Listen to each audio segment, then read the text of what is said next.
welcome to the Derrylin Diaries, the podcast where big stories come from small voices. We're your hosts. I'm Erin Murray. And I'm Fiona O'Reilly. And we're both pupils here in St Ninad's Primary School in the beautiful Derrylin, County Fermanagh. Every episode, we dive into the heart of our community, bringing you the voices, stories and memories of people we admire.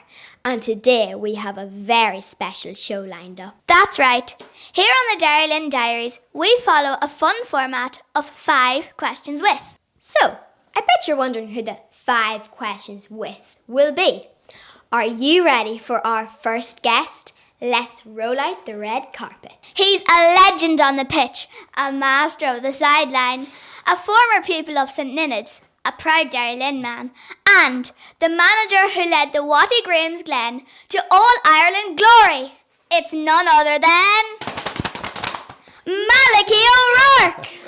Thank you, girls. What an introduction. Well, without further ado, let's get started. As we previously mentioned, our podcast follows a structure of 5 questions with, and in today's case, it's 5 questions with Malachy O'Rourke. Question 1. So Malachy, we're going to begin by bringing it right back to your childhood and where you grew up. So at this point, we should probably tell the listeners that our whole entire class wrote letters to each of our guests, and we asked them to bring in an item that represents their childhood. So Malachy, we would like you to tell us where you grew up, what your chosen item is, and why it reminds you of your childhood.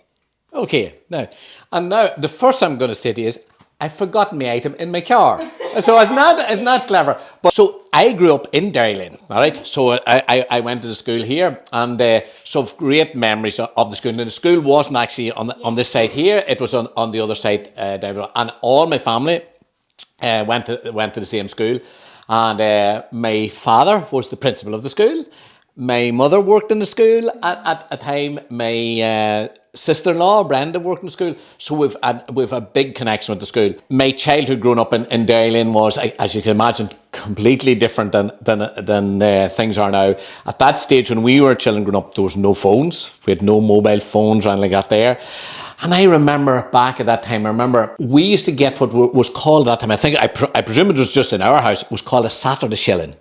So that was the money we had to spend a week. So of course Saturday was a big day where we went and we bought sweets and and those 7 children. So as you can imagine, it was a big day, and we all enjoyed our weekends.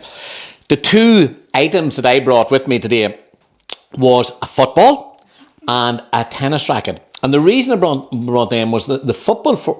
First of all, as you can imagine, I always was into football. But I remember as a child, I remember coming over to the schoolyard at that time at the other school, and I used to play. That's when I started being a manager. I actually used to manage myself and my own team. Would you believe that?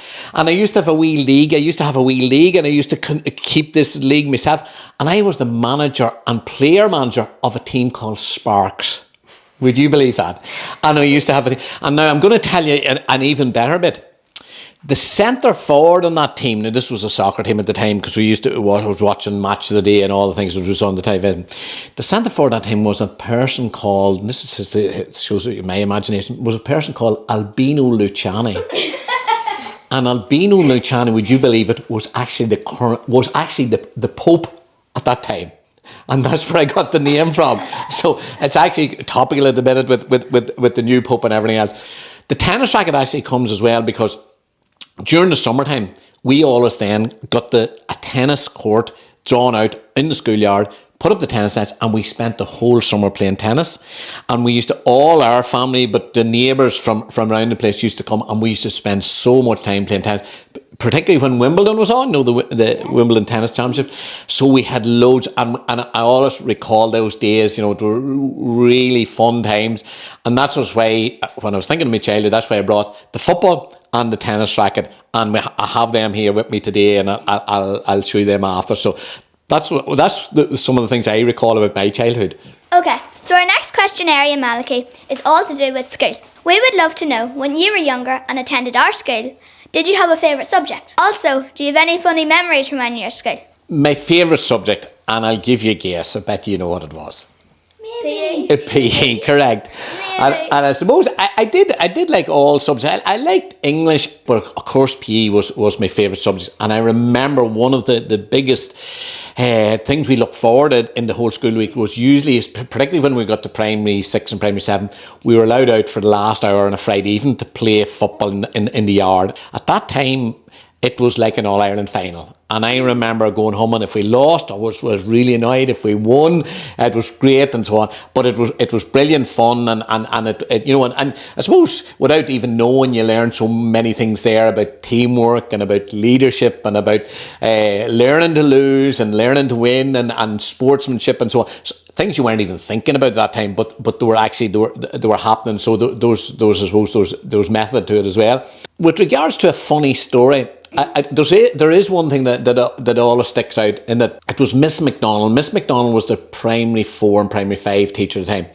And she used to get us to come in then and write. We had to write when we came in the Monday after the weekend. We had to write a story about what happened over the weekend. And of course, my weekend was always an awful lot about football, and I used to talk about football and match of the day and what happened, teams were playing and all that. But I remember this Monday I went in and I went up to Miss McDonald at that time. I don't know if it still happens. You went up, if you didn't know how to spell a word, you put up your hand, you went up and asked the teacher how to spell a word. So I went up to Miss McDonald and I said to her, "How do you spell wolves?" And she said WOLVES, and she said, "I'm delighted, Malachy, to see that you're writing about something else rather than football this week." And I said, well, it's actually Wolverhampton Wanderers they were playing, and I was watching them on Match of the Day at the weekend, or a big match.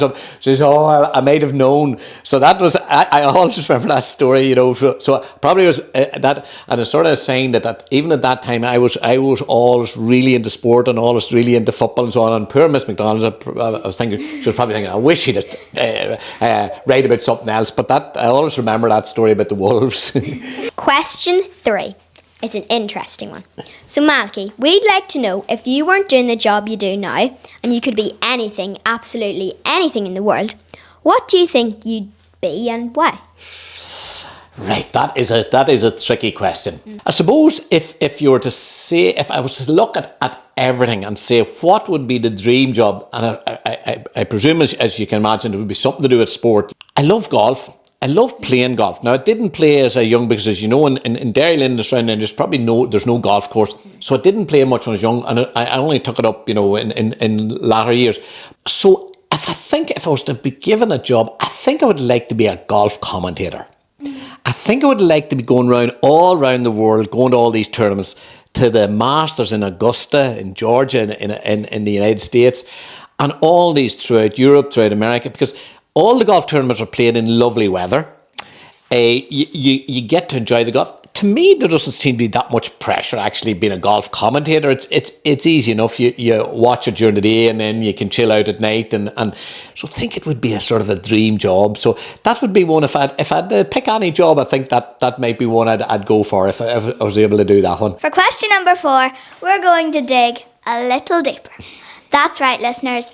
A little deeper. Malachy, we would love for you to tell us a story or something that very few people know about you, but only if you're comfortable, of course. Right, something that people don't know about me. Right, I'll go back to my childhood first then. Right, before I was even born, we had a dog in the house, and I think the dog was maybe left us or something, but I think he ate the curtains when we were away for a while, so we didn't get any more dogs. But I remember then, which is a quite interesting story, I remember then we actually had a 3-legged cat. We also had a hen or chicken at that time. So we had a 3-legged cat, and the hen or the chicken was called Betsy, and they were best friends.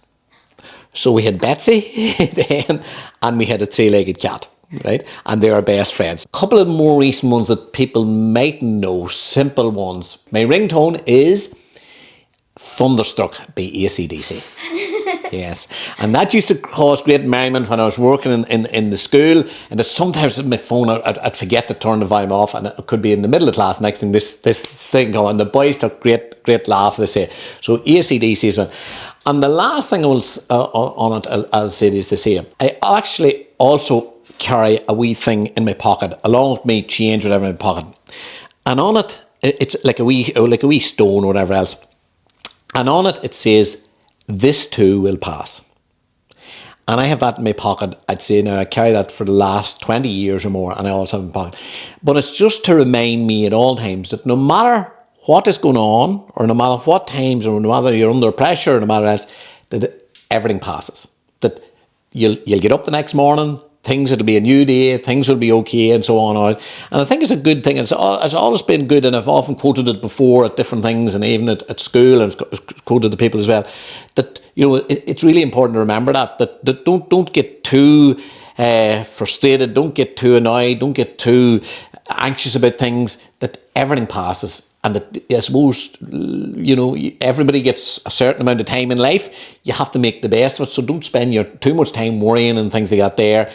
Always look on the bright side. Always think that, look at things, you know, the next day will come as well. And so that's something that I always carry in my pocket. And I thought it's you know, it's a thing that a lot of people wouldn't know, but it's something that I would carry with me as well.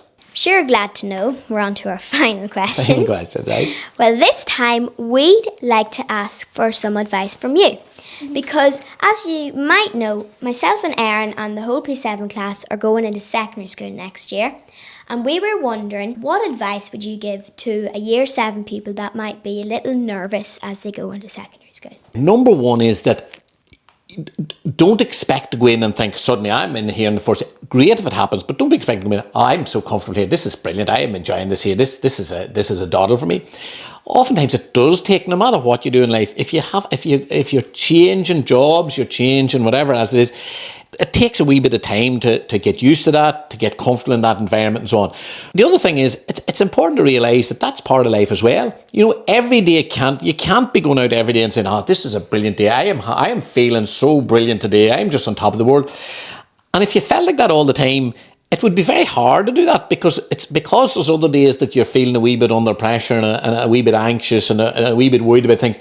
Then it makes the other days so good. But I would say is to embrace it, is to go and to realise, look, it's not going to be a cakewalk here. There is going to be days that things might upset me a wee bit, things mightn't go my way, but that's all part of it. But I really want to embrace it. I want to do my best and make sure that I make the most of the opportunity. And I remember my daughter, Orla, when she was in primary 7, and I quoted to a song, probably a song you wouldn't hear, your teachers might know this one, was Ronan Keating said, life is a roller coaster, you just got to ride it. And I remember saying to Orla that there about something, that whatever she was saying about something was going on, and I said to Orla, you always remember this, life is a roller coaster, you just got to ride it. And she wrote it she actually wrote it in her story, whatever she was doing, and she wrote this, my daddy says, life is a roller coaster, you just got to ride it. And the last thing I would say about, this is a long-winded answer for you, but the last thing I would say is, grab every opportunity. If you're going to bed at night, you can lay down and you say, well, I'll tell you what, I did my absolute best there, you can do no more. And if you do that, you'll go far. Are you all questioned out now, Malachy? I'm all questioned out. And do you think you'd be able to do a quick 10-round game of this and that? All right, I'll have to. If you tell me, girls, I'll have a go at it. Number 1, cats or dogs? Cats or dogs? I like both. I'll go with cats. Summer holidays or Christmas? Summer holidays. Number 3, being able to fly or being able to turn invisible? Fly. Number 4, bookworm or binge watcher? Bookworm. Talking to animals or being able to speak every language? Well, I already talk to animals, so I'll take the language. I talk away to them. I don't know whether they listen to me, but I talk to them anyway. Eat only breakfast or only dinner? Oh, dinner. Have to be. Win a Club All-Ireland as a player or in a County All-Ireland as a manager? Well, unfortunately, I can't win a Club All-Ireland now as a player, so that day is gone. So I'll settle for winning an All-Ireland in the county level. David Clifford or Rian O'Neill? David Clifford, I have to go with.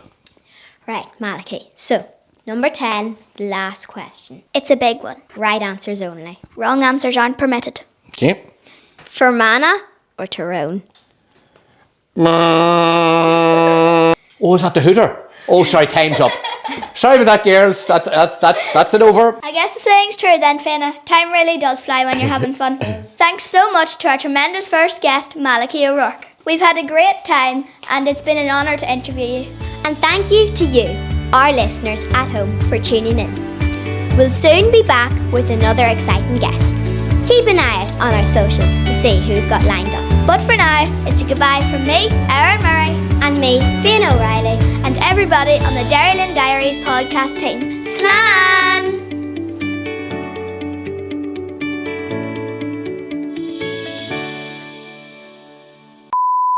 that's a wrap.